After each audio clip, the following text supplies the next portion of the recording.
Hello, I'm Suzanne Herring of Aerosol Dynamics, and it's my pleasure to be here with Rick Flagan, professor at Caltech in chemical engineering.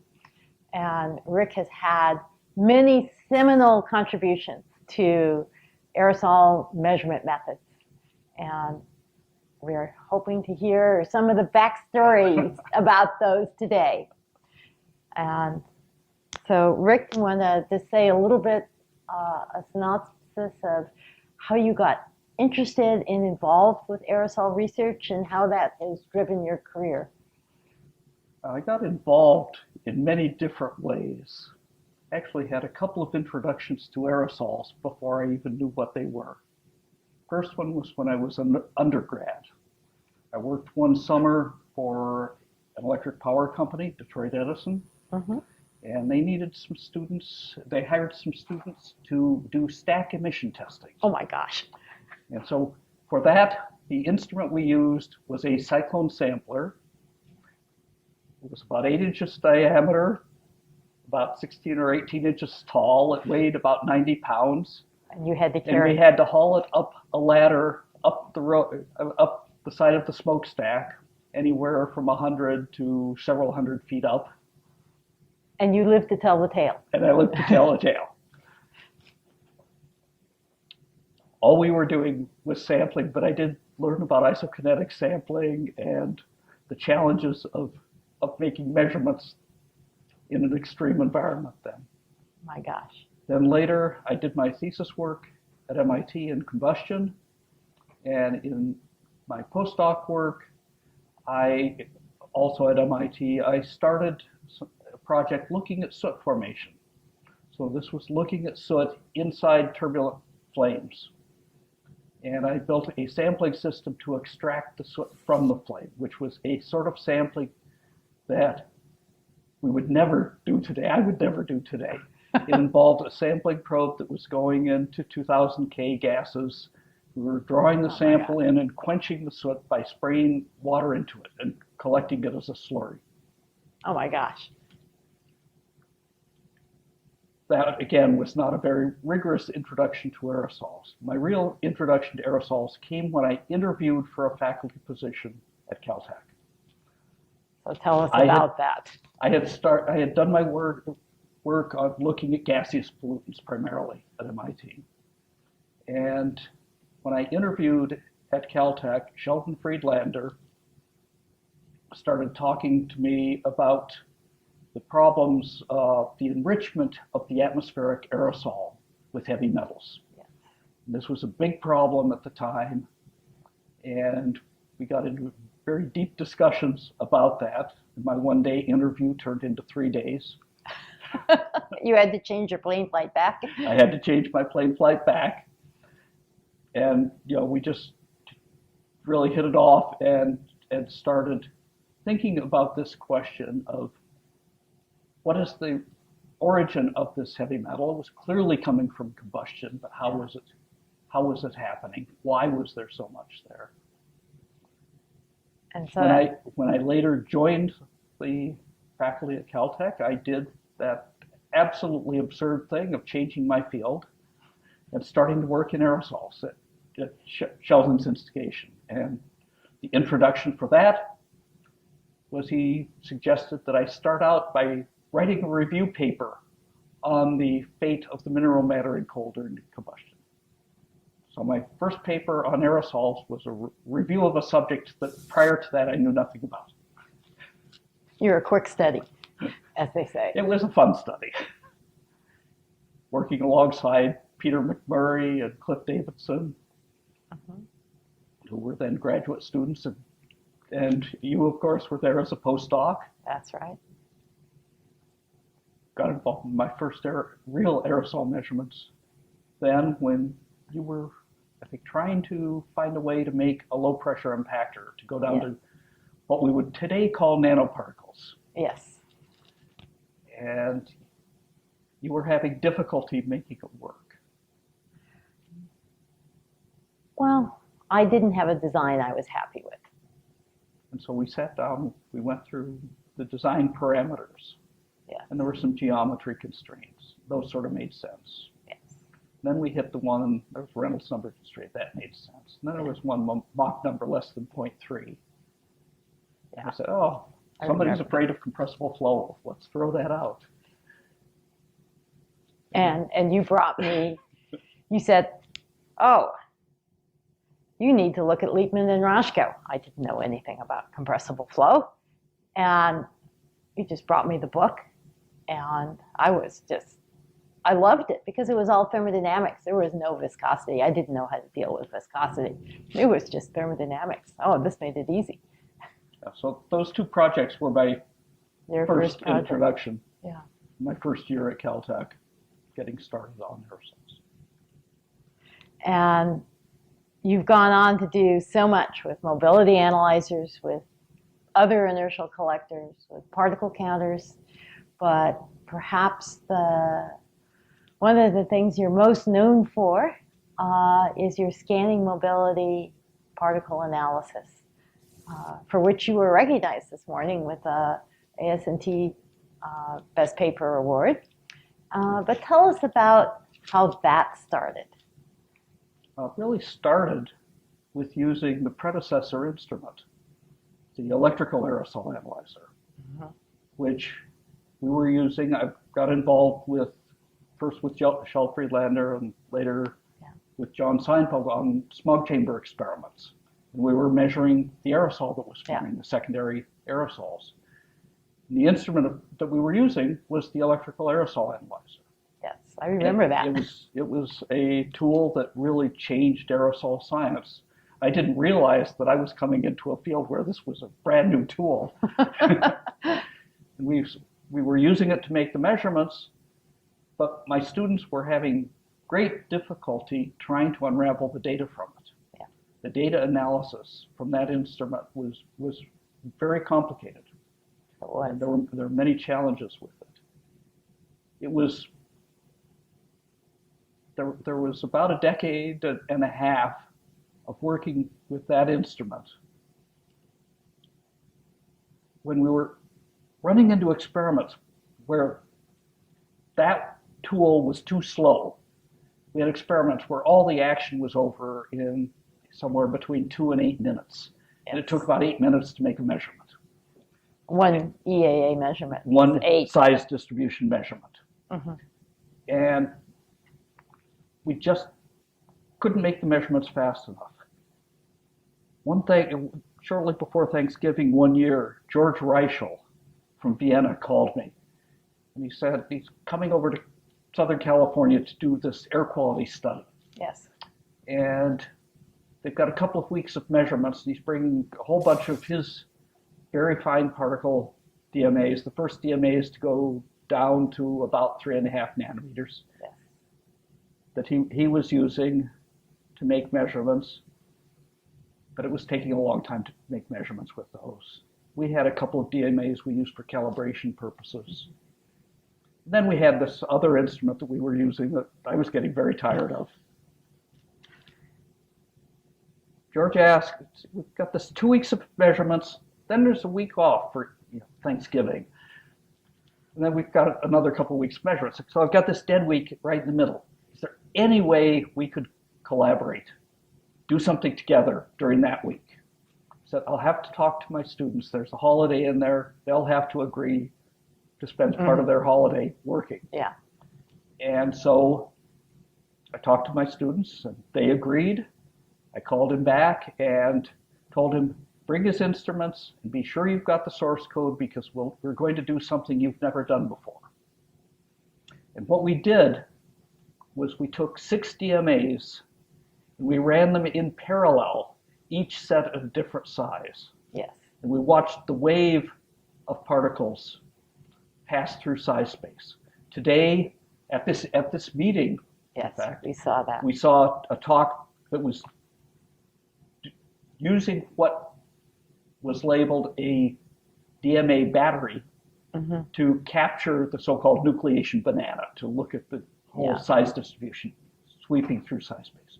So we did that back in 1989.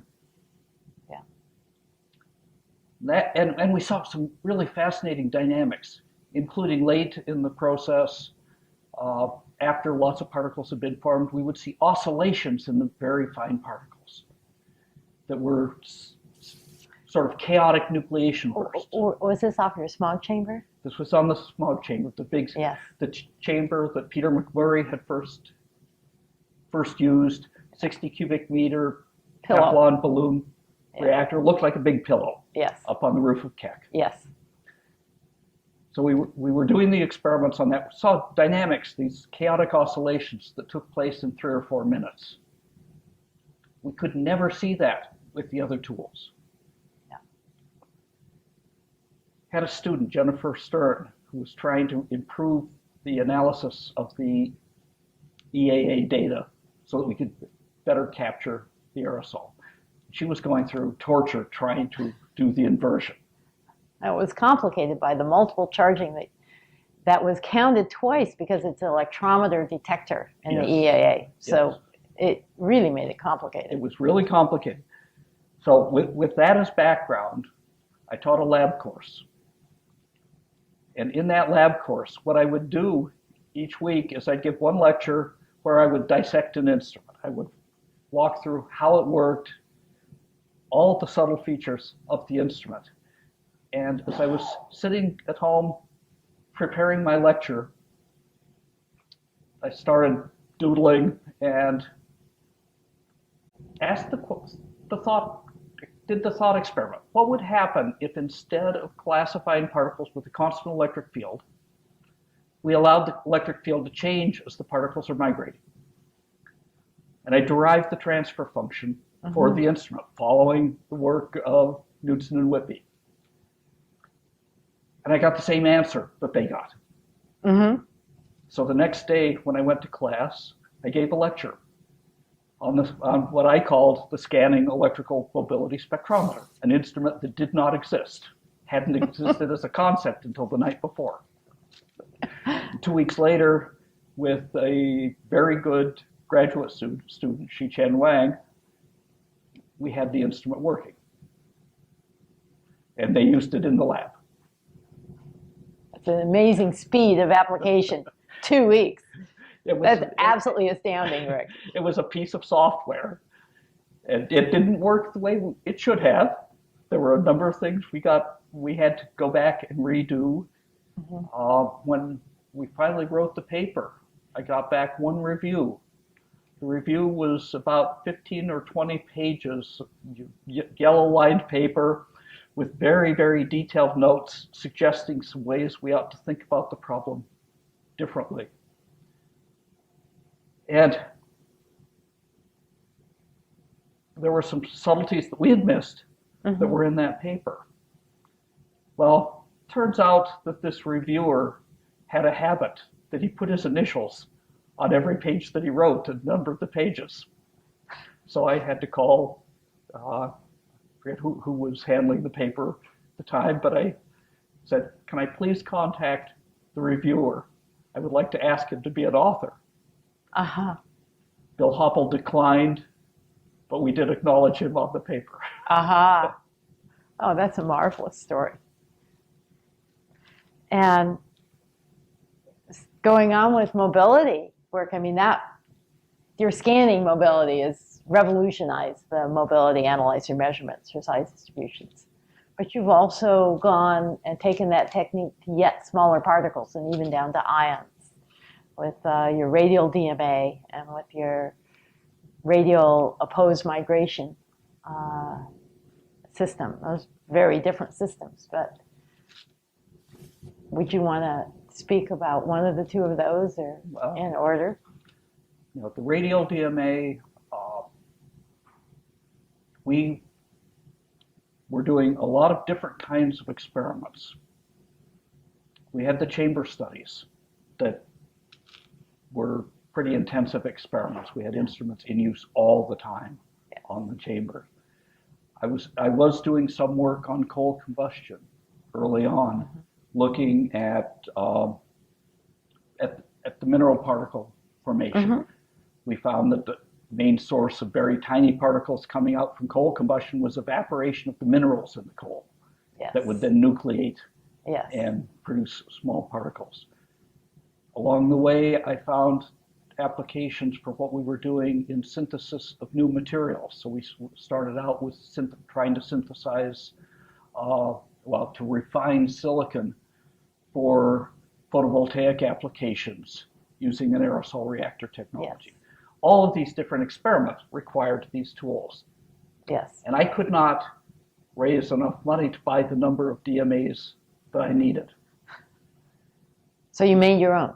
So we made one. The first one we made was a cylindrical DMA, basically copying the Knudsen-Whitby design. Mm-hmm.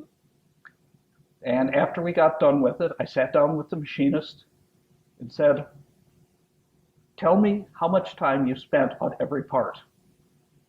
And I figured out where the costs were and knew that the main thing I had to do was reduce the number of parts. Uh-huh. And so I was trying to find a way to create a new DMA.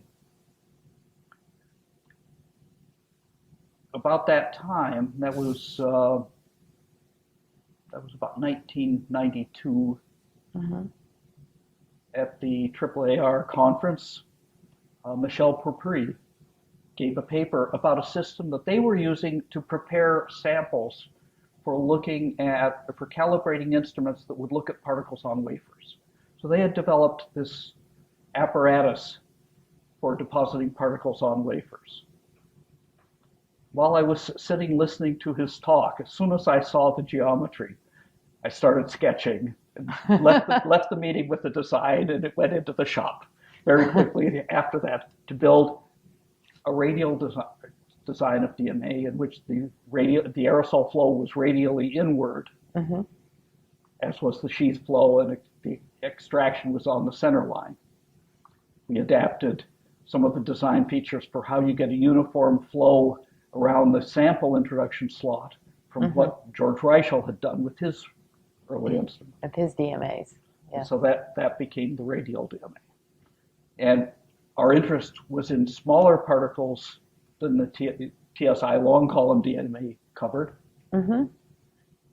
So we focused on smaller particles. We built an instrument that would go up at most to about 200 nanometers, or 0.2 micrometers, as we said then,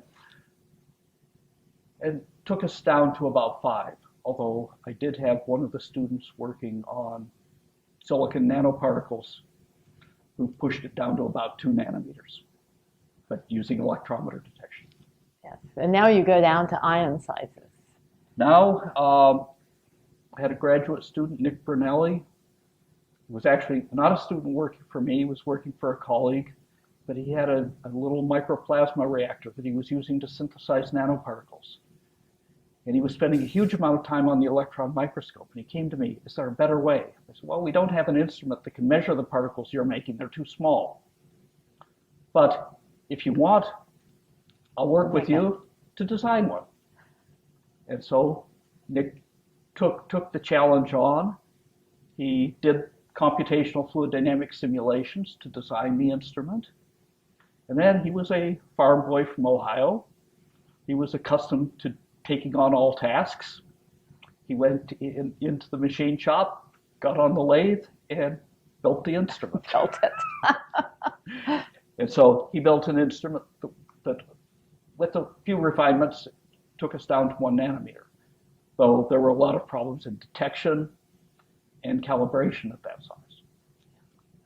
One thing that I've always admired about your designs for these nanometer DMAs is that unlike the traditional cylindrical design, you've got the aerosol and inlet and outlet both on the ground plane. Not on the DMA. Not on the DMA. On the DMA, you're forcing the particles to pass from one electrode to the other. So they either come in on the ground side and go out on the high voltage side, or the opposite. Yes. But you got to, okay, so. We did find a way around that with a different instrument. Yes.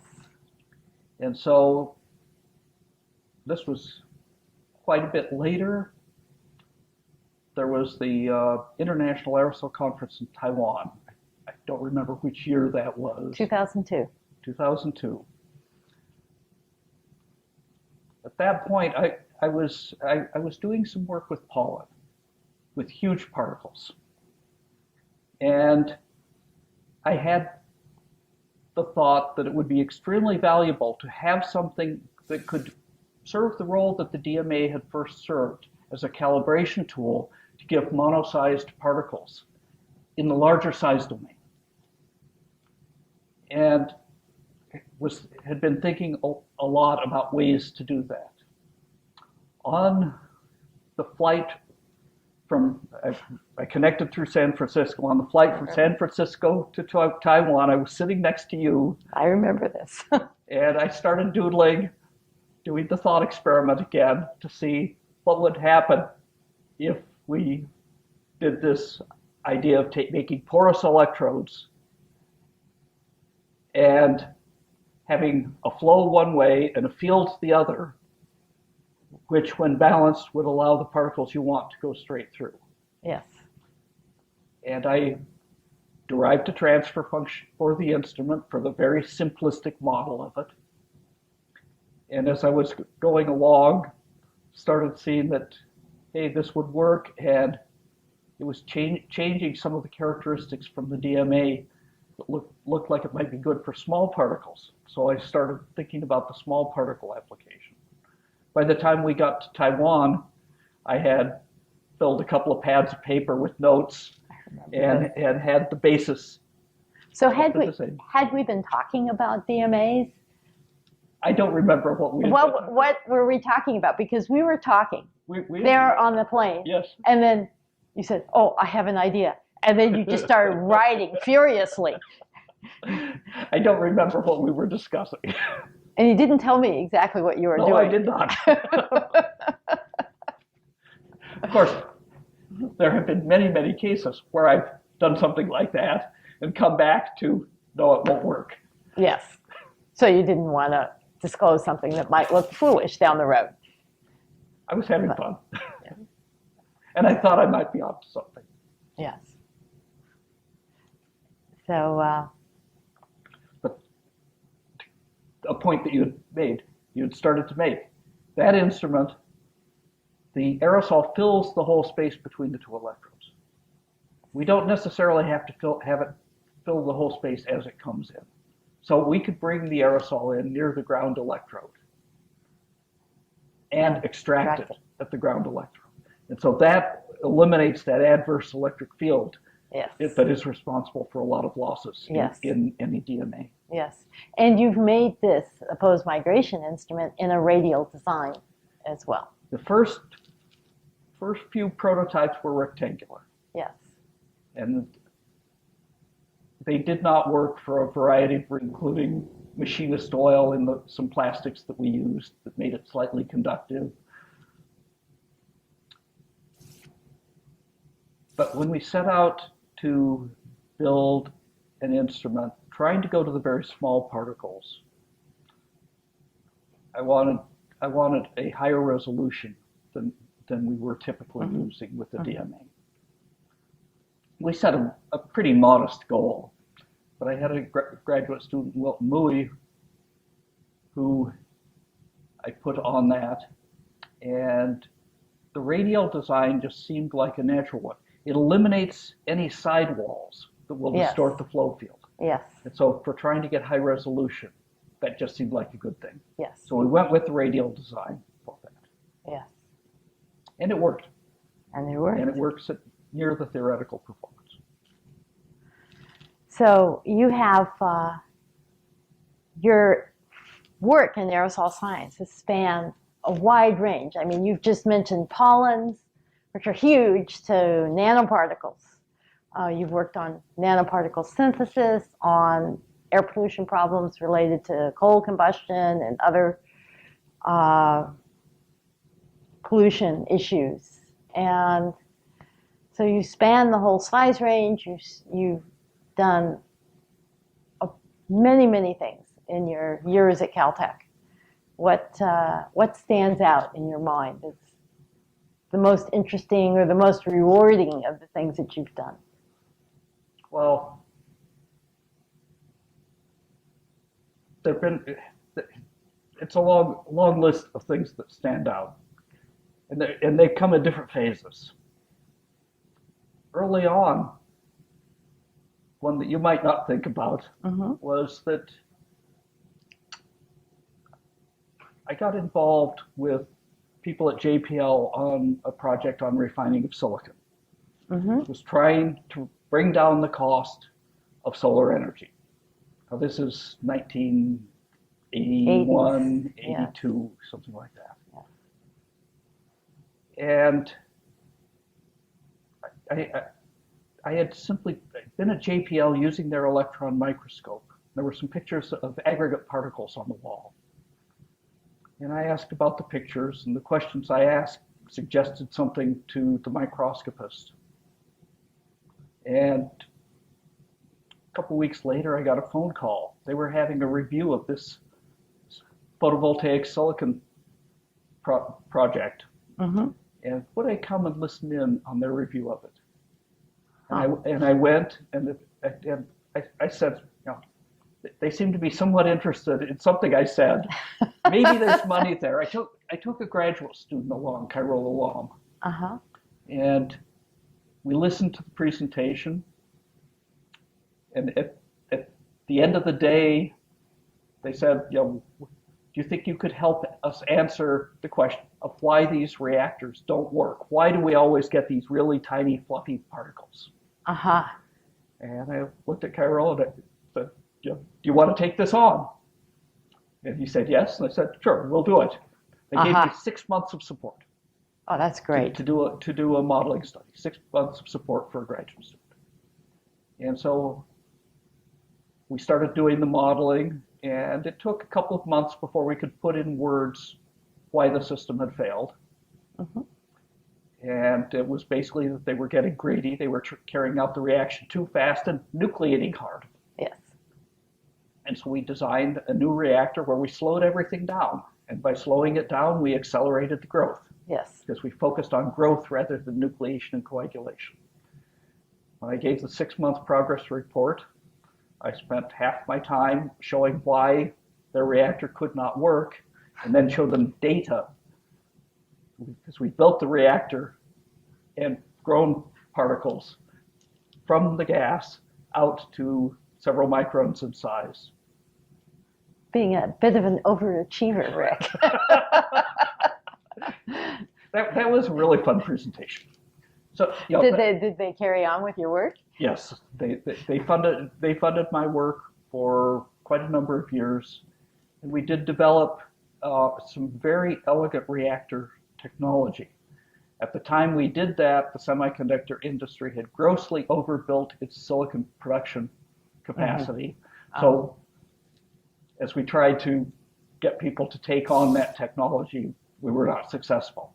But there are some people who are using it today, since it's now long off patent. There are others. You know, the scanning DMA. Yes.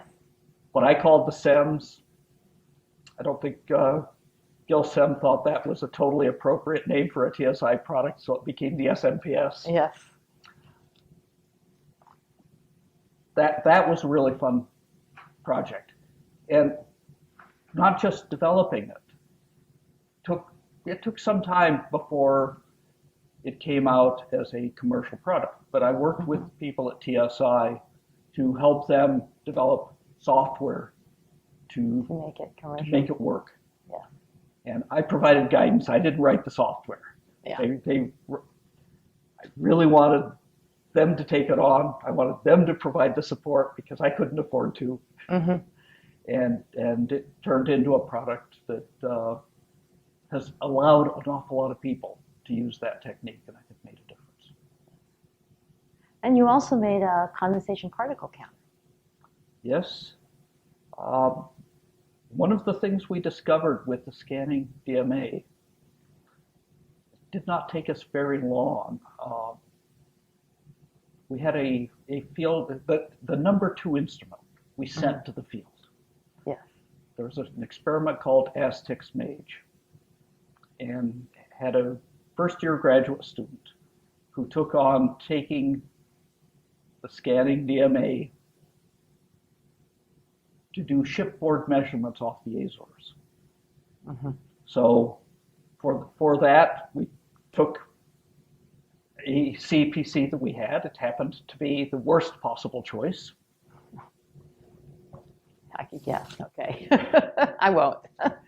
We put together an instrument, put it into a shipping container, and it was shipped. And some months later, she met up with it after the container had been taken onto the ship, and opened it up and put together the instrument, which was installed in a hermetically sealed box on the bow of the ship. And I was a little chicken. I had a 3/4-inch marine plywood box around it. Uh-huh. And they set off. So she put this on, got it, had all the pieces, was on the ship. They left shore. She had to have everything there to run the instrument for the 2 months that she was going to be at sea. A couple weeks later, I was at a meeting in England when I got a fax at the hotel. She had tried to communicate with me. She couldn't reach me directly. She faxed something to Pasadena, and it was faxed to the hotel to me. And it was that the data from the upscan and the downscan were different. Mm-hmm. And why? Mm-hmm. And so, together with faxes taking a day to get back and forth to each other, we worked through this and realized that it was the detector response. Yes. That was the problem, that the CPC was too slow to Yes. follow the scan. For that experiment, we slowed everything down. We had to I had to have someone in Pasadena rewrite the code, fax a listing of the code. She had to retype it in, get it going. She had the instrument running over 80% of the time for this entire cruise, in spite of all of this. But we'd learned that the CPC response, the laminar flow CPCs that were available at the time, had a very slow response. If you put in a step pulse, you'd get an exponential decay in counts that would extend over a few seconds. Yeah. And that was smearing out the Yes. signals. So we were trying to find a way to speed up the CPCs. And I thought I had done a lot of work with turbulent mixing, turbulent reacting flows in my thesis. Seemed like a natural way to go for this problem. I had a very bright undergrad, Faye McNeil, who was looking for a summer project. So I gave her the summer project of seeing how fast we could grow the particles to make the CPC. Mm-hmm. And she did the experiments. We saw we could grow them extremely fast. Now, she was going to do this for her senior thesis, but Jay Wang was getting anxious for Ace Asia. He was getting his instrument ready, and the thought of not having to deal with this smearing of the data was very attractive. Yes. So he went ahead and he built the instrument. So Faye took on a different project for her senior thesis, but she was a co-author on the paper. But when we built it, we did it very, very simply. I knew that one way to induce intense turbulent mixing was just to use impinging jets. Yeah. 2 jets impinging on each other.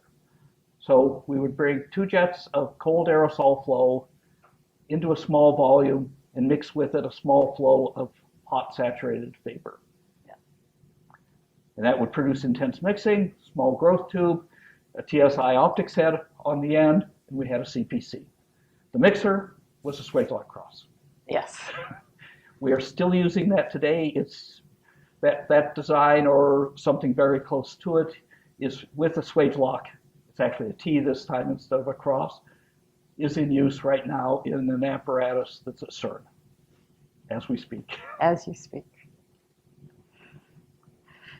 So, many, many things that you've done. You've done a lot of service for AAAR. And I remember actually the pleasure of working with you in 1994 when you were the program chair for the international meeting in Los Angeles. And we spent a lot of time We did spend a lot of time. back and forth on the program. We spent a lot of time on a lot of issues. 94 was a particular challenge Yeah. because in January of 94, we had had the Northridge earthquake that had damaged some major facilities at UCLA, which was the venue for the conference. Yeah. And so we had to restructure a lot of how we were going to lay things out, which meant we couldn't have the same numbers of sessions or the same space for posters that we'd originally planned. So there were a lot of dimensions to that problem. But there were also 751 abstracts that we had to place in sessions to try to organize in a structure that would do things like minimizing conflicts as we had many simultaneous sessions. Yes. I mean, and to put that in perspective, up until that time, I think the 92, 93 conferences were 400, maybe 450. So with your work as a program chair, it jumps to 750 papers. I don't think I could take credit for that number, for the jump. Well, but I did do the organization. And I had to deal with the logistics of many things for the conference. Yeah. So we were getting the program printed, getting it was a good time. Yeah, we printed the abstract book.